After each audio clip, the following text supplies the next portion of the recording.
So now I would actually like to hand to our partners to introduce themselves. We're going to start with Cicada. Then I have the Quebec Centre for Biodiversity Science, the Canadian Commission for UNESCO, the ICCA Consortium, and I should put my glasses on, the American Natural History Museum. So I would ask the partners in that order to come and say a few words of welcome to our participants. After that, we're going to break for morning tea or coffee and then come back for our language panel. So I'll hand to Cicada to say a quick word of welcome. You're going to ask Marilyn? Or? Yeah. Okay. So again, welcome, and just a few words of explanation about Cicada. Cicada is an acronym for the Center for Indigenous Conservation and Development Alternatives. We like the symbol because there's a certain resurgence suggested by the name cicada. If you know these bugs, they have a peculiar characteristic. They emerge from the ground every few years, depending on the species. There's many species of cicadas.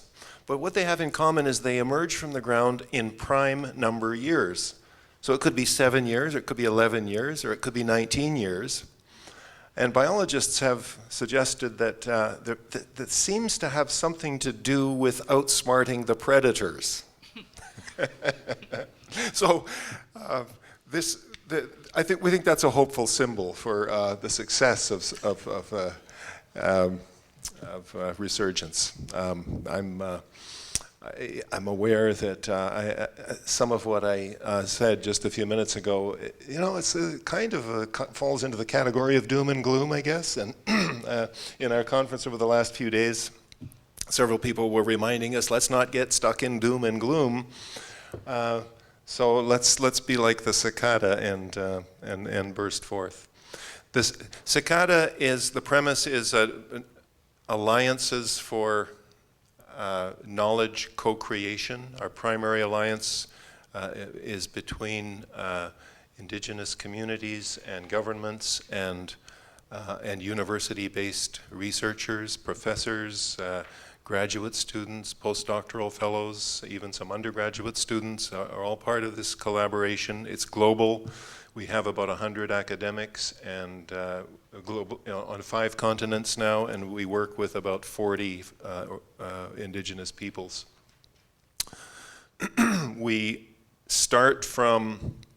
Our work starts from collective life projects. The idea of political action taking a stand in the proper relationships that indigenous people are reminding us of, in a concept of community which transcends the human, includes the human and the more than human, which requires us, of course, to fight a battle on many fronts, or many battles on many fronts. So we deal with territorial struggles and territorial rights. We deal with livelihoods and food sovereignty and tackling economic growth, neoliberal economic growth. We deal with facing off. Many of our partners are confronting mining, hydroelectricity on their territories, petroleum extraction, industrial forestry, industrial fisheries, all the usual suspects. Every one of our partners is dealing with more than one of the above. And so how can our co-created knowledge help to come to terms, strategies for dealing with these things? Conservation governance, processes of criminalization. We deal with, we have a new axis dealing with indigenous rights and interlegalities, the interaction of the legal systems that indigenous folks and their allies are inextricably involved with now at domestic and international levels. And I think that we often feel we're in a double bind, not only as a mainstream kind of global society, but we hear similar things from many of our Indigenous partners, and a double bind of trying to make provision for growing numbers of nations, creating a future for children and grandchildren, but having these very imperfect tools, in fact these self-destructive tools of market economy, of hierarchical state administrations. And yet, that's the environment that we have to deal with. And I guess on an optimistic note, I would tend to replace the idea of double bind, because that seems to be a dead end, with the idea of jiu-jitsu, where one has to grapple with the adversary, but we have to be creative about finding ways to convert the force and energy of the adversary into the better vision. I think that's the spirit of Cicada. And that's the spirit of inviting the wonderful conversations that I know we're going to have over the next few days into some collaborative strategies for converting those forces and energies into the better vision. Thank you, Cicada.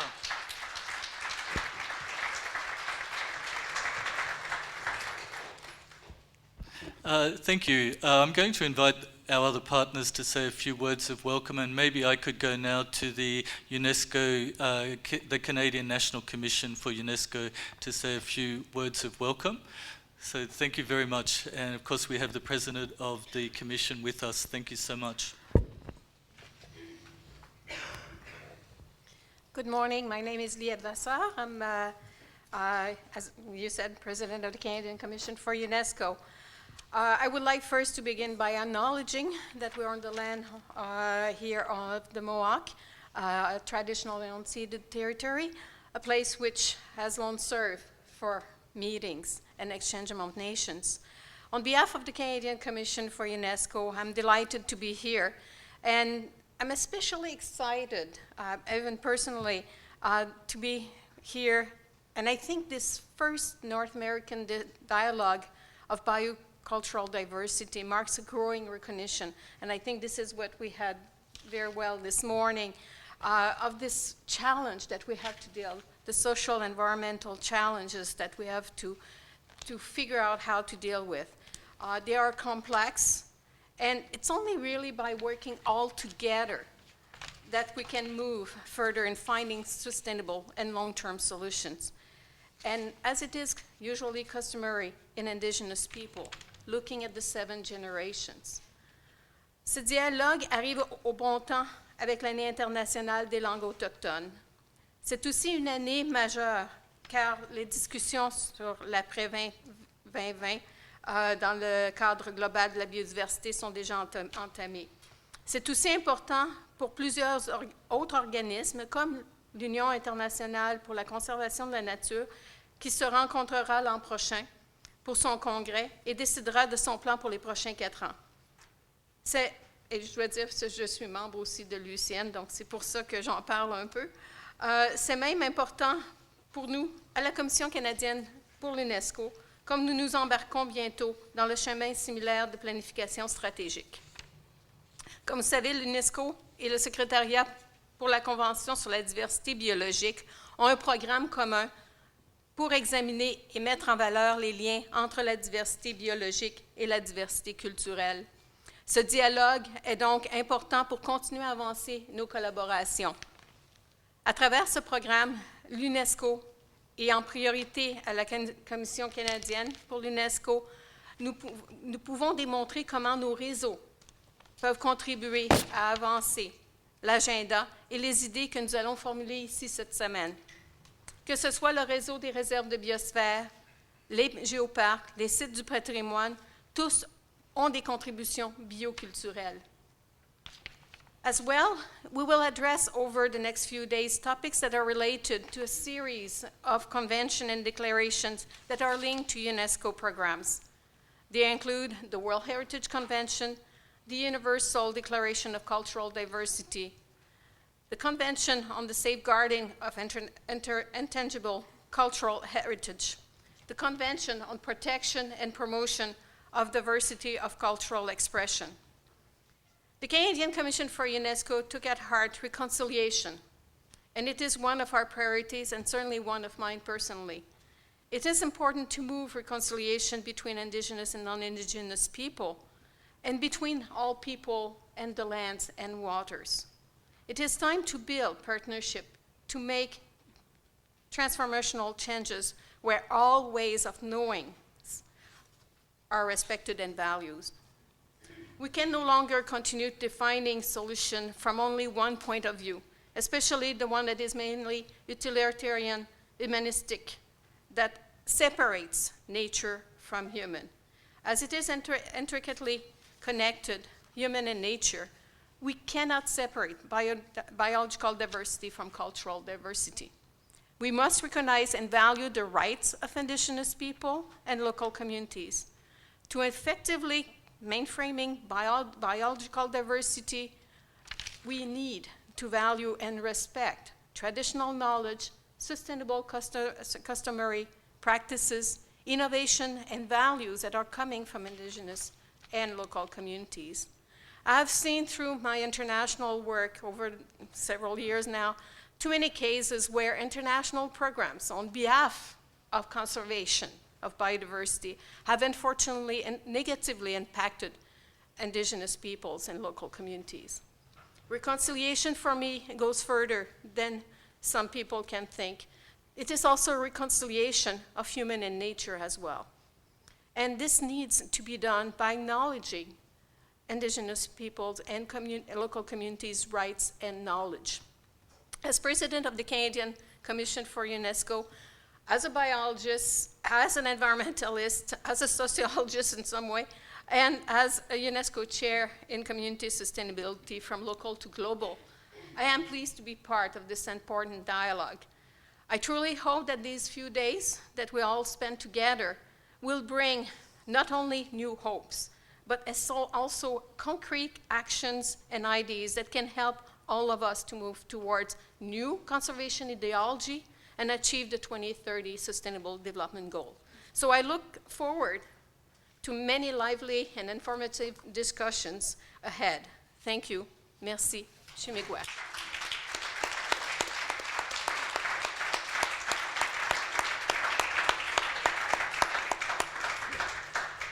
Merci beaucoup, Madame Vassile. Can I invite the Assembly of First Nations to say a few words? Thank you.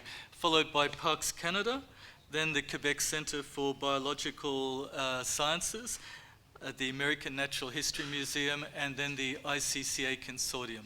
Thank you. Thank you, John. Good morning. My name is Tony Osadik. I'm the Director of Environment for the Assembly of First Nations.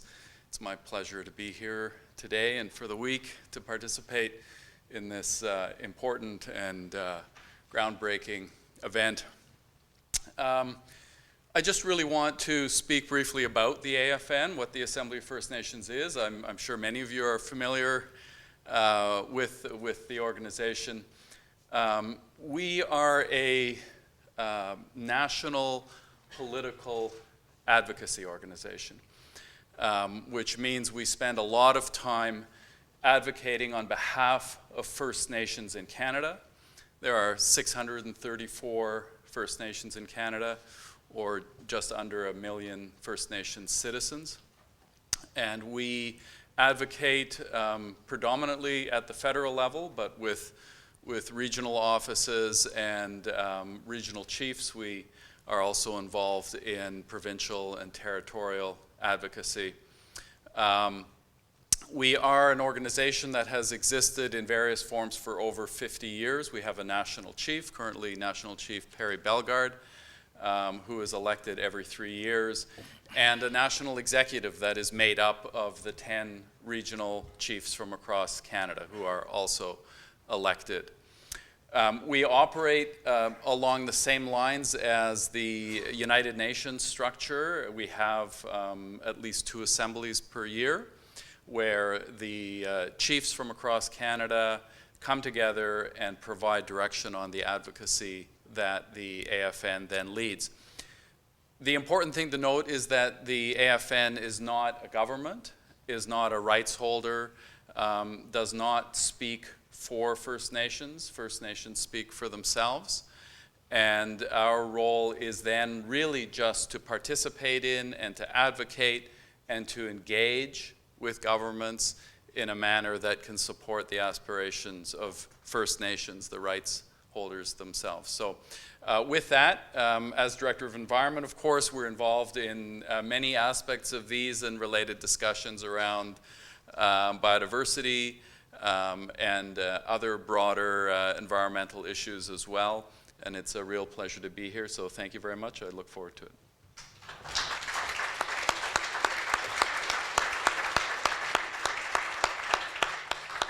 Thank you so much, Tonio. And now I invite Parks Canada, Claire McNeil. Thank you so much. Hi, I'm going to apologize first because I'm not a very practiced public speaker. My name's Claire McNeil. I work with Indigenous Affairs branch at Parks Canada, and I'm here because my director, who is very sorry not to be here with you, is instead meeting with an Indigenous community, some partners of ours. So I'll do my best. So what I'm hearing from everybody is really this theme of being on a learning journey, and Parks Canada, of course, as a conservation-based organization, has really been on a learning journey and trying to work more positively with Indigenous partners for many years now. And I had some interesting discussions yesterday with people about how the word conservation can almost be a very negative word because of the way it's been undertaken in such a harmful way.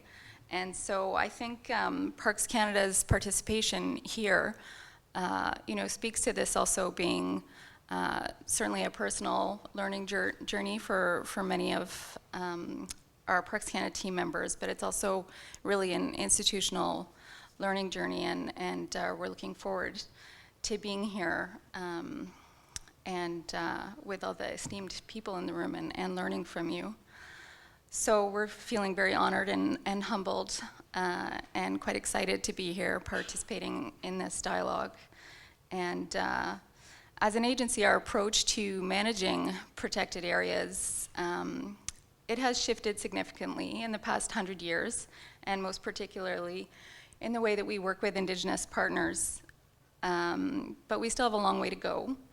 And most particularly, we have a lot to learn from the Indigenous peoples who have been managing the lands and waters of this country for tens of thousands of years. So structurally, as an agency, we have a mandate to conserve different kinds of protected areas. So those are national marine conservation areas, national parks, national historic sites, and we also have a national urban park. And this structure obviously reflects a siloed thinking. We protect different values and prioritize different values, natural or cultural, depending on what type of protected area a place is designated under. And I think there's a recognition that we have to move beyond that because it doesn't make sense anymore. So here with us, I have a number of team members, colleagues who reach across those silos I have some colleagues here who work on international files. I work in Indigenous affairs on the cultural side, and we also have people who have very strong science background and Indigenous knowledge, a rich understanding of Indigenous knowledge and Indigenous perspectives. And so we're trying to cut across our own institutional silos. And as I said, that'll help make sure that this learning opportunity is really optimized for us as a conservation agency. So we're thankful to be here and looking forward to how this gathering can inform our work and what the declaration that we come out with will state. And we're also happy to be supporting some Indigenous partners who are here with us. We have Chief Gordon Planas, his protege, Billy Bob Morbely, and also Dr. Craig Nickel here with us. So thank you, and I look forward to speaking with all of you.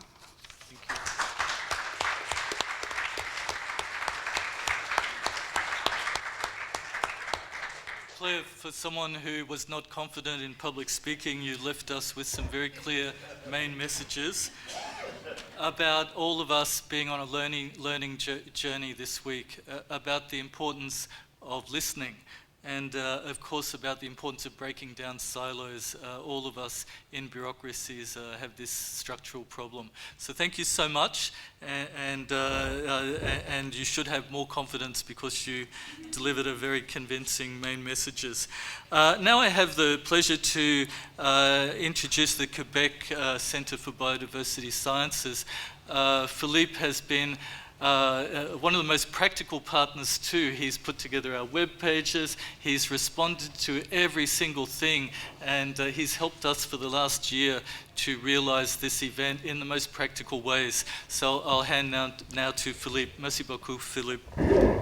Thank you, John. It is really my pleasure to be here, really for a personal reason, because I've spent a few decades working with indigenous people in the Congo Basin in Africa, and this has been something that I'm bringing with me and I'm carrying with me. I've seen, as Colin said, many indigenous people just like confronted to all kind of issues in these areas, and have been part of the constant fight that we are all running to help as much as we can to deal with the modern issues of capitalism. Since almost a decade, I'm in Quebec, and I started the Quebec Centre for Biodiversity Science, assisting the director, who can be here today, Andrew Gonzalez, bringing more knowledge about biodiversity and integrated biodiversity science, or at least how can we develop that in Quebec. So the Quebec Centre for Biodiversity Science is a network of more than 100 scholars working in Quebec, but or for Quebec universities at least, but they just work worldwide. The primary focus is to study biodiversity. There's been tremendous change in studying biodiversity. There's much more computer models and all kind of stuff that are very far from the traditional view of the man with the binoculars looking at the leaves. And then what we're working on establishing the link between these biodiversities and the functions in ecosystem, and how this is all contributing to human well-being. And of course, it's this whole domain about well-being, economic activity, but also our last axis is really about the human dimension of biodiversity, which I think we should definitely rename as per the theme of this conference here, because it's really about the nature and the culture. And I will just pass the mic to Dr. Tor Eierman, who's leading our Axis 4. Just before Tora speaks, I have to say that Tora and I worked on the first global conference on biological and cultural diversity 10 years ago.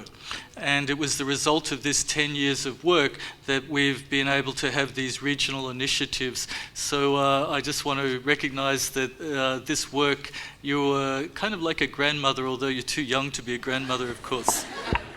I have gray hair, so that's good.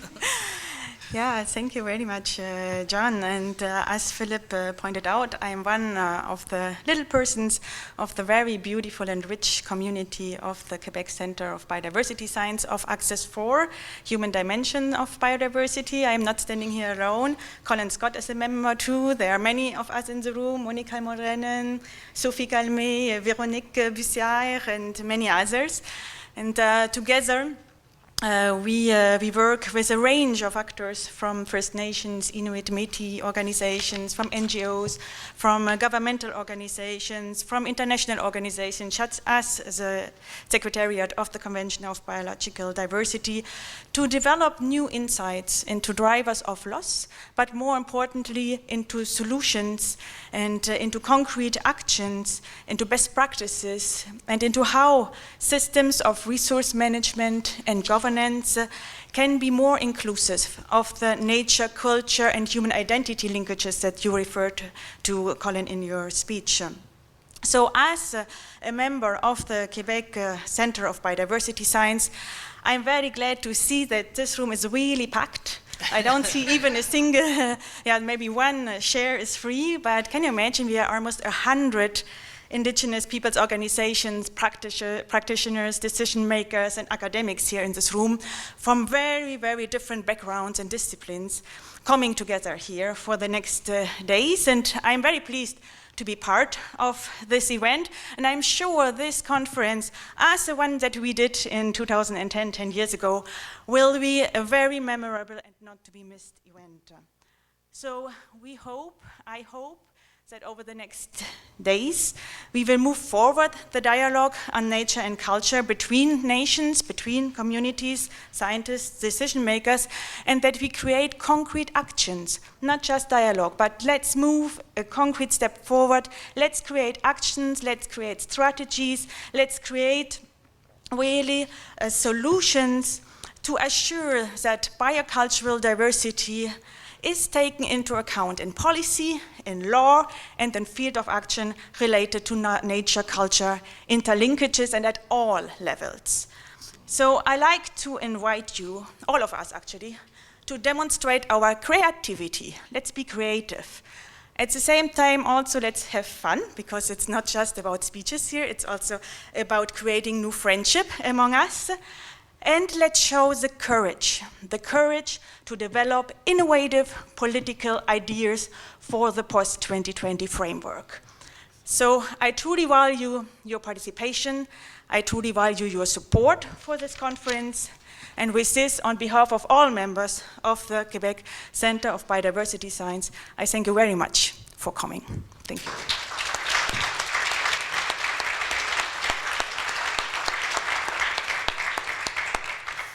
Laura, thank you for those very powerful words. Now we're getting towards the end before our break, but I'm very happy to introduce the representatives of the American Natural History Museum from the Center of Biodiversity and Conservation to say a few words. Thank you, Paola.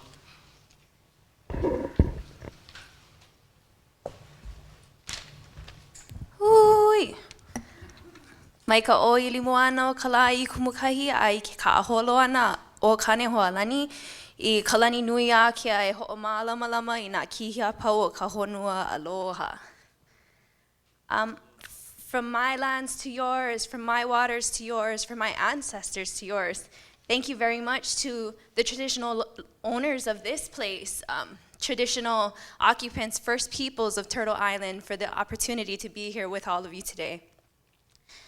My name is Pua'ala Pasqua. I come from Oahu, Hawaii, and still have the fortune of being based there on the big island of Hawaii. representing our biocultural team at the Center for Biodiversity and Conservation of the American Museum of Natural History. We work under the leadership of Dr. Eleanor Sterling, who sends her regrets for not being able to join us in person today. She's been tied up with some other obligations with IPBES in Paris, so she sends her love from far away. Also here today with my colleague Helen Brink, who shares some of our responsibilities with us. The Center for Biodiversity and Conservation, our task is to transform knowledge from diverse sources and perspectives, spanning areas of scientific research as well as indigenous and local knowledge systems, ultimately to support conservation actions. And we do so through three main strategies, the first of which is developing capacity for conservation, which is led by another one of our divisions, mainly focusing on curriculum development, outreach, education. We also do quite a bit of applied research and conservation action promotion, advocacy work, I should say. And lastly is a focus on convening and connecting for collaborative problem solving, which is really why we're here with all of you today, and we've been engaged in many of the various efforts with the joint program looking at linking biological and cultural diversity. As I mentioned, our biocultural team interacts with this space of nature and culture, linked biological and cultural diversity, through the lens of biocultural indicators. And for us, those are metrics or measures that are useful at local, national, and global scales for policy and decision making, but also personally, I view them as tools to help us articulate self-determined visions, whatever those might look like at any local scale across any community. We've had the privilege and the honor of collaborating with the joint program and many of the organizations in this room for quite a while, stemming back prior to my joining of the team with the 2017 International Biocultural Dialogue, more recently the April 2018 Global Action Group on Knowledge Systems and Indicators of Well-Being that was brought together in New York City. And we'll also have a thematic session tomorrow morning focusing on the topic of biocultural indicators and what it means to use metrics like that in the nexus of nature, culture, and also well-being. In terms of broader application of our conversations over these next few days, I'm really interested in the global biodiversity agenda, discussing with you folks your perspectives, your experiences on what it means to live in harmony with nature. And from the nature culture perspective, what does that look like? What are the measures that we can use to define that success? And how can we be more inclusive of Indigenous peoples and local community perspectives as we go about identifying solutions? So I echo the comments of my panelists before me, calling for concrete actions and ideas and solutions that are, it feels funny saying it out loud, but inclusive of nature-culture linkages. For many of you in this room, those are things we know. We know it very well, and how can we articulate these in broader discussions with global policy folks, national level decision makers, etc. So thank you again for the opportunity to continue this partnership together with you. I look forward to meeting all of you in this room, and thank you. Mahalo.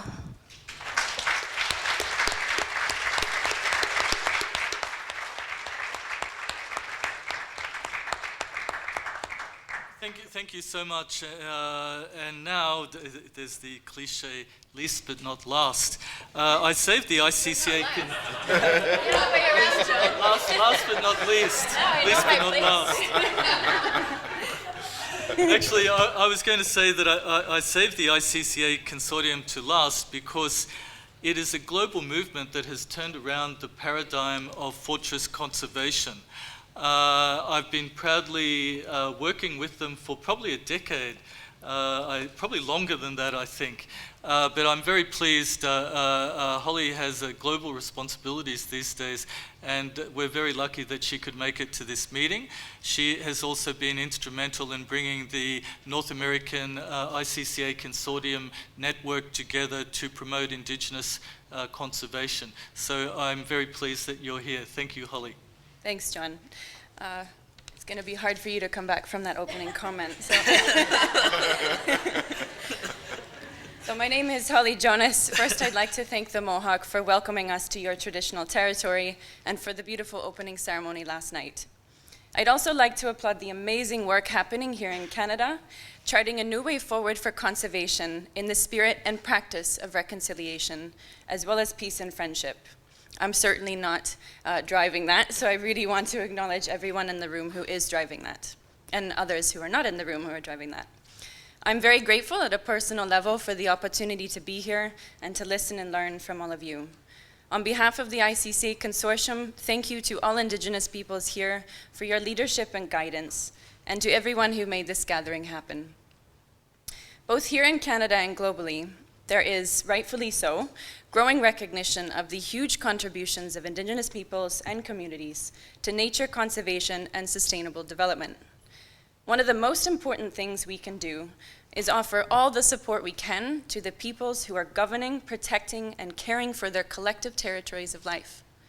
But that recognition and support in itself is not enough if done in a vacuum. Everyone here knows all too well that Indigenous peoples around the world have faced centuries of colonization, structural inequalities, and intergenerational trauma. And now you're expected to shoulder even more of the burden created by the same systems. Where is the reciprocity in that? As Elder Albert Marshall shared yesterday, thank you, sir, this is not just an Indigenous issue. Every single one of us has the responsibility to be the eyes, the ears, and the voice of Mother Earth. For too long, too many of us have propped up the false idols of man's dominion over nature and material wealth at all costs. But the pedestals on which they stand are now cracking. We need to change the broken systems that are causing the interconnected crises we all face. If you haven't yet read the outcomes of the IPBES Global Assessment released today, we do not have until 2050. We may not even have 10 years to turn the tide. We have already caused so much pain and loss. These changes have to happen now, and some in fact are. The roots and the shoots of systemic alternatives are peeking through the cracks. Unsurprisingly, Indigenous peoples and communities are at the forefront of these movements and literally putting their lives on the line to protect and defend their territories of life. We have to tackle these systemic issues in the post-2020 framework and throughout our societies. I hope this event will truly be a dialogue between different worldviews, cultures, and legal and knowledge systems. Now more than ever, we need to open our hearts, our minds, and our arms to each other and embody the 7 teachings, not just during this event, but in every moment of every day. This means respecting Indigenous peoples' wisdom and values and respecting Mother Earth and the laws of nature. This means being humble about our place and honest about the great harm many of us have caused. This means being brave enough to stand up to the status quo, fight for justice, and speak truth to power. And this means having much more love and compassion for ourselves, for each other, and for Mother Earth, on whom every single one of us depends without exception.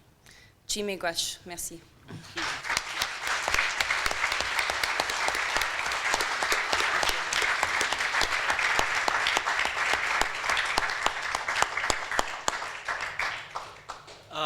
And that is the main group of partners that made this event possible, working together for the last 12 months to bring this amazing group of people here.